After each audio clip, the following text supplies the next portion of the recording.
Okay, welcome back to the Tonebar channel. Hi, this is part 2 of the Stagg. This is the Stagg with the original strings on it, rewound like they got some sense now.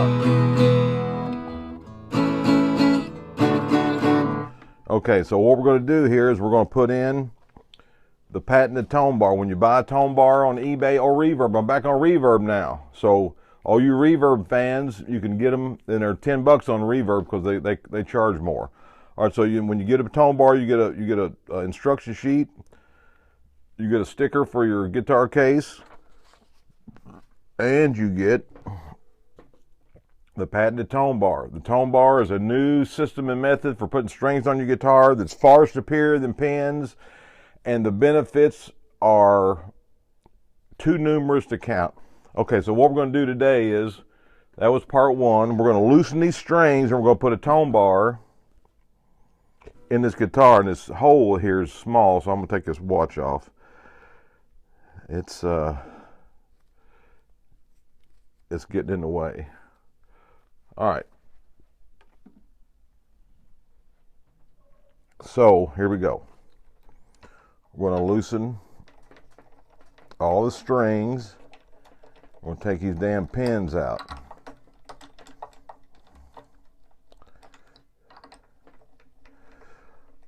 I've been working on guitars now for 40 years, and pins have always been a problem. I've had to drill them out. I've had to beat them out from the bottom. I've had to do all kind of stuff with pins just to get the damn things out of there.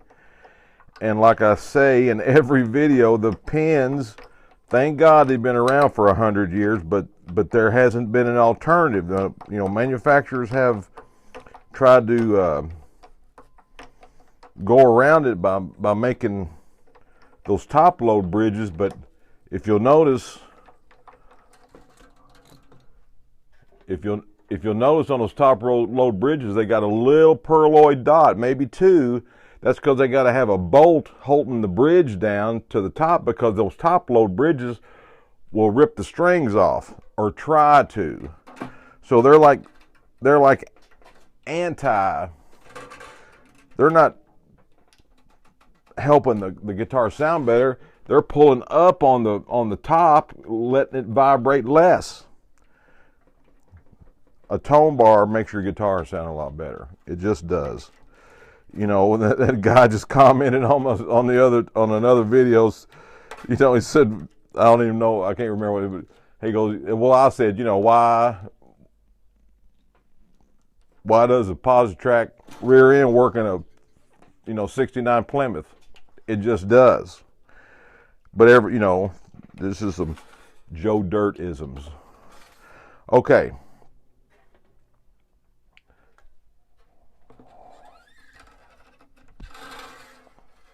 This may be a little tricky, so we'll move the camera a little closer.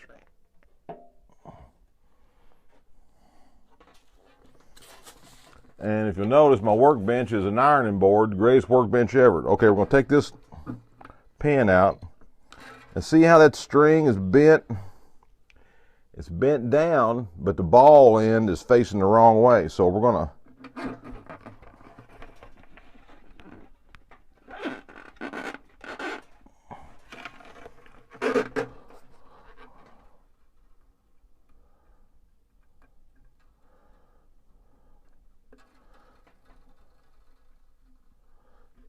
I want the curve.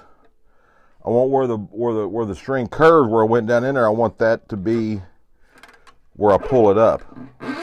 I'm trying to make use of that curve. Okay, now we don't need that pin no more. Here's the A string.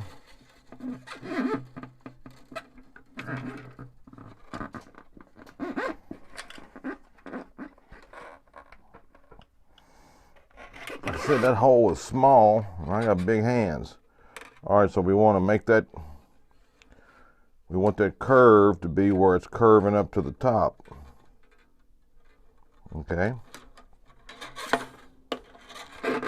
Got 2 of them on there.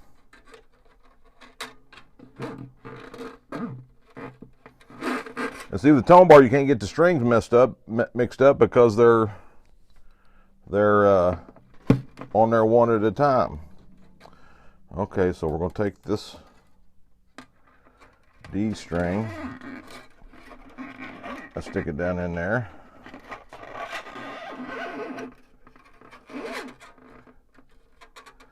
Slide it on the tone bar.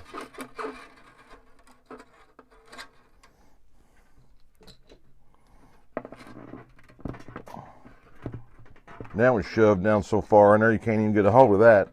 But I got these bad boys. And that just came right out. All right, stand by.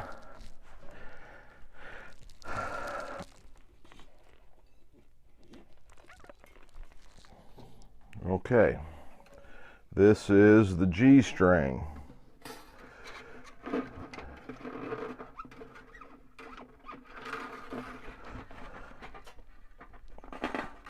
And it's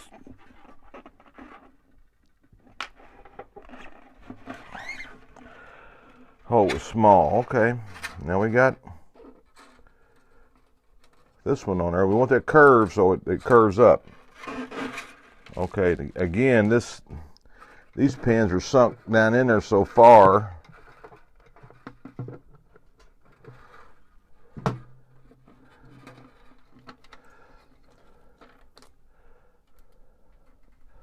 Okay, just make sure all your strings are out of the way. And put that ball end down in there.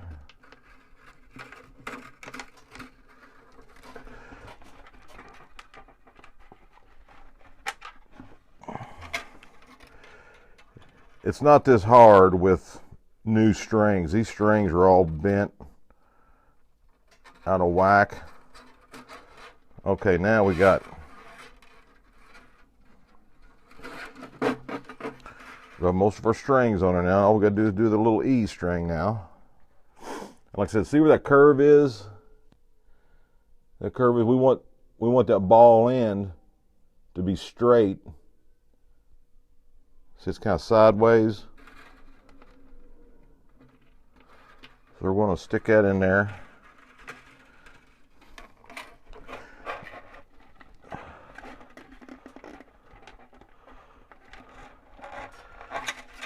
All right. We got the little E on there now. Okay, now we're going to bend the end of the tone bar up. Some people say you don't need to bend to the end of the tone bar up, but if you bend it slightly, you're going to, in some instances, you're going to, okay, now.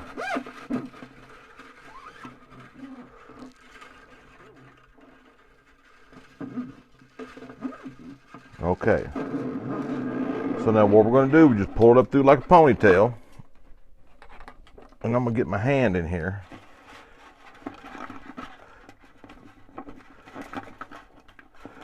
Because with these ball ends, with these strings all bent up at the end like that,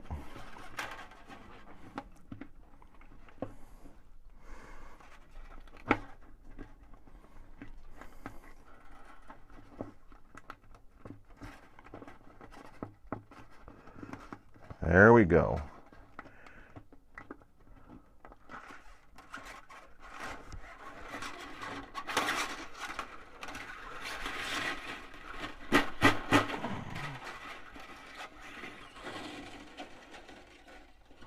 See, this is what you get. That's by using old strings.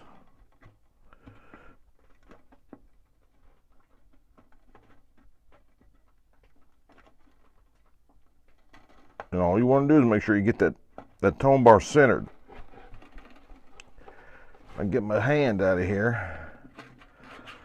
All right, now we want this middle string right here. All right.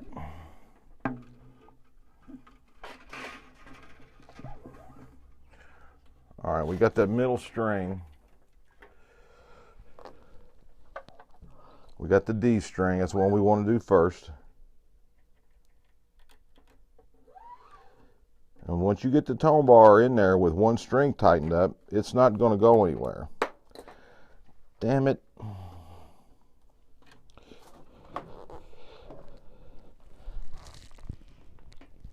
All right.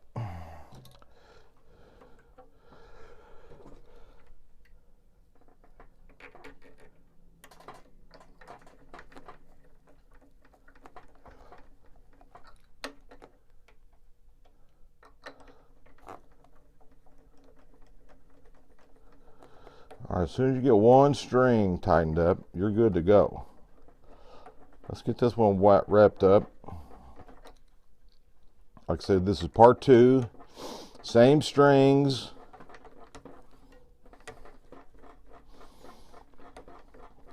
Now with a tone bar.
Okay.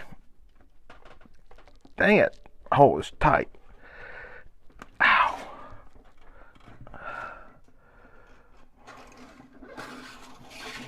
All right. Do the A string.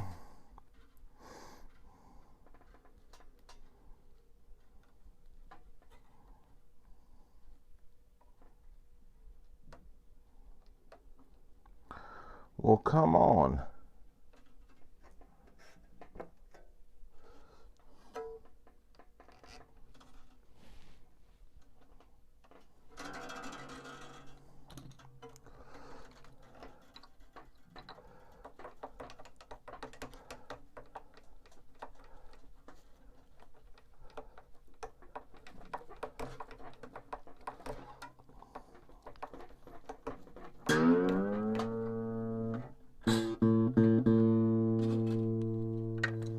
Already sounds better.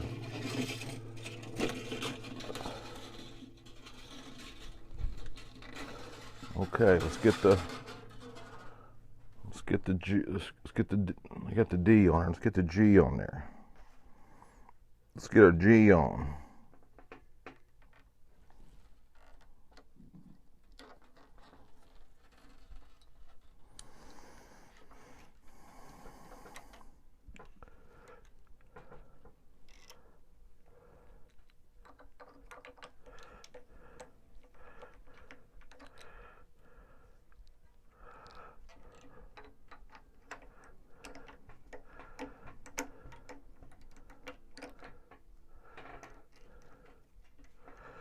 Okay, this is a little booger's been a headache.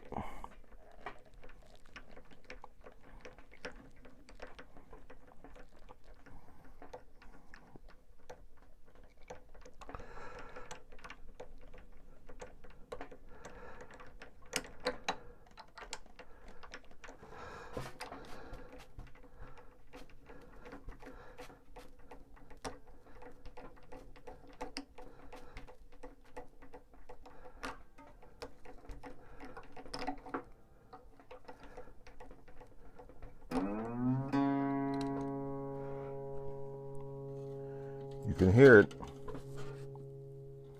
You can hear it.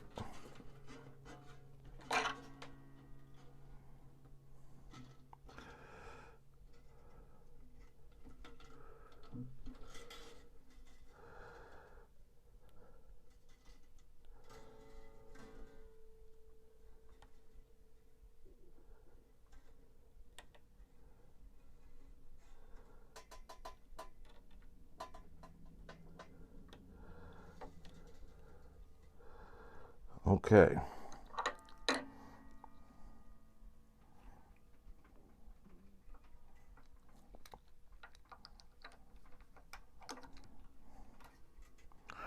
Come on, man. These things, when they're all bent up like that, they're hard to mess with.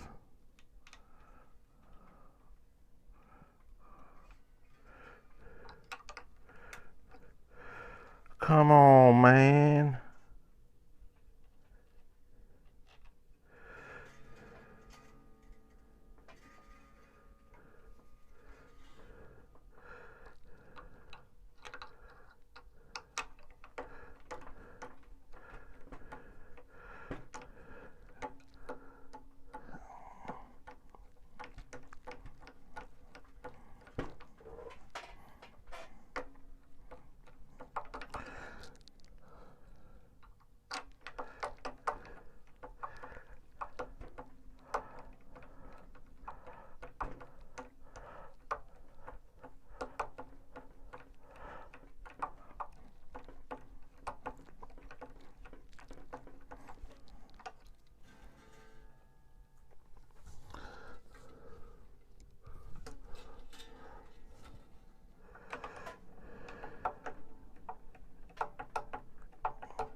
Okay, one more to go, two more to go,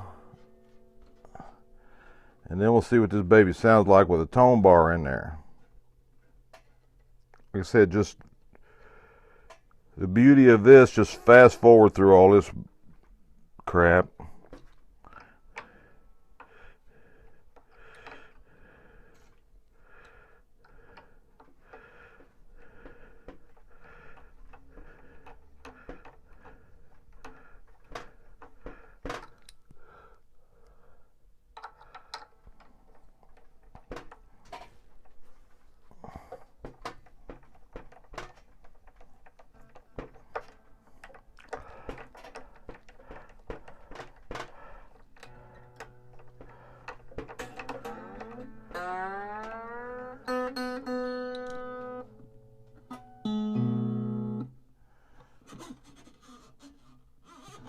Yep, you can see all the ball ends down through there, so that's when you know you got it in there right.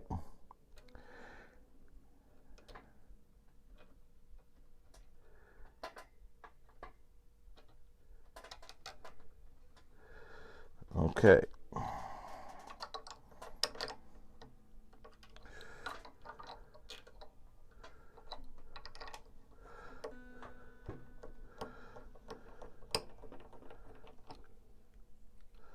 Sorry it's taking so long, but when these strings are all pre-wrapped and wound like this, it's just a pain in the ass to get them all straightened back up. It just takes a little time. All right.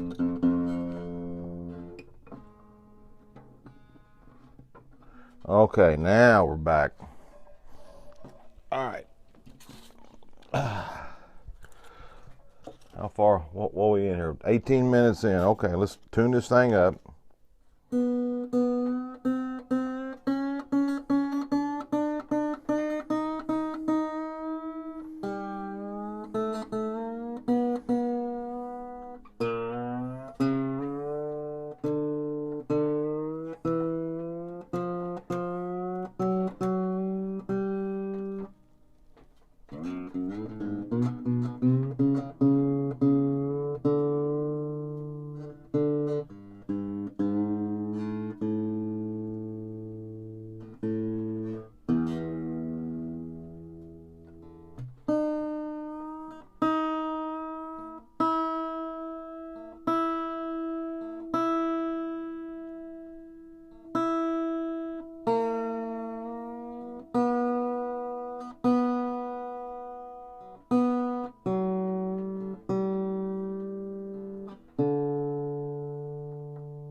Okay. Now we're back. Okay, now what we got now? We got a, I don't have the right camera angle. See all the, there we go. See all the ball ends lined up down there on the strings?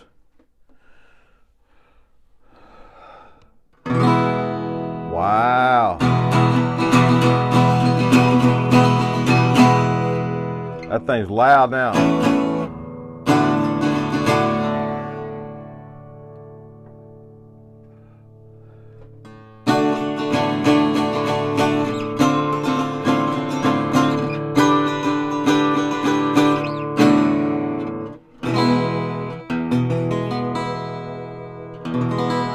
Love tune.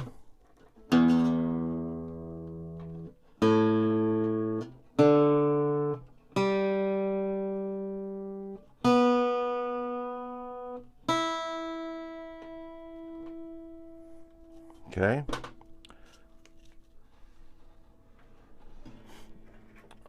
Okay. Same strings. No pins.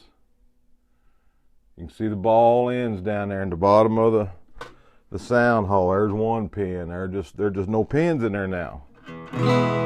Listen to that.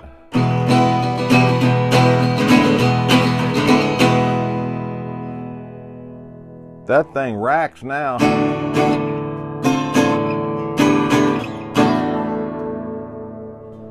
Wow. Let's try the Wizard with this one.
Hear that sustain? It didn't do that before.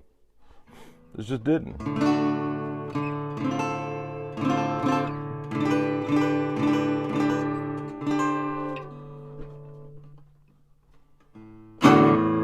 Crap.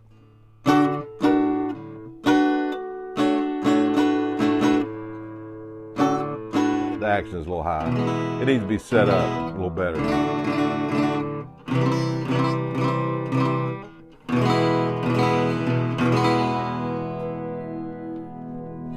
Pick up the microphones up here.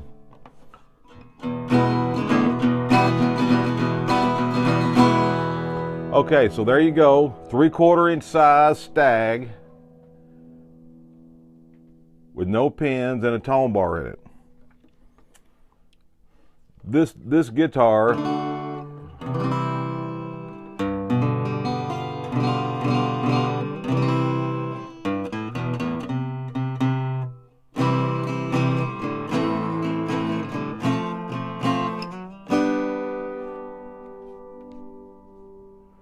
sounds a lot better now. I'm not just saying that because I invented the thing. I'm telling you that because it sounds better with the tone bar in it. Every guitar sounds better with a tone bar in it. The plywood guitars makes them sound exponentially. There's no number. It's not 30% better. You can't put. It's measurable, but you can measure it by feeling the back of the guitar is vibrating now, the top of the guitar. That's all tingling now.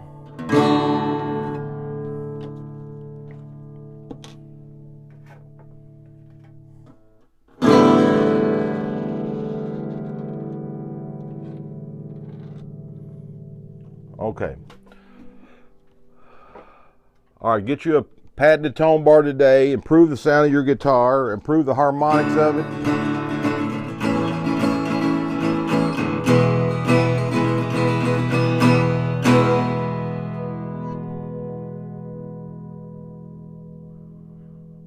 Every guitar has its own voice, but you can't hear the voice of the guitar with the strings all in there all different kind of ways. It just doesn't make any sense. The pins were only a practical solution 100 and something years ago. This is a better way to mount your strings on your guitar. All the strings are lined up like they were wound on a machine. They come up through the pinholes and they're making solid contact across that bridge plate. It's physics, dude. It's physics. I tell you that every time. The story ain't changed. The tone bar ain't changed. The only thing that'll change is the sound of your guitar when you get one and put it in. Okay, thanks for watching, and more content coming. Take care of those that you love. Bye for now.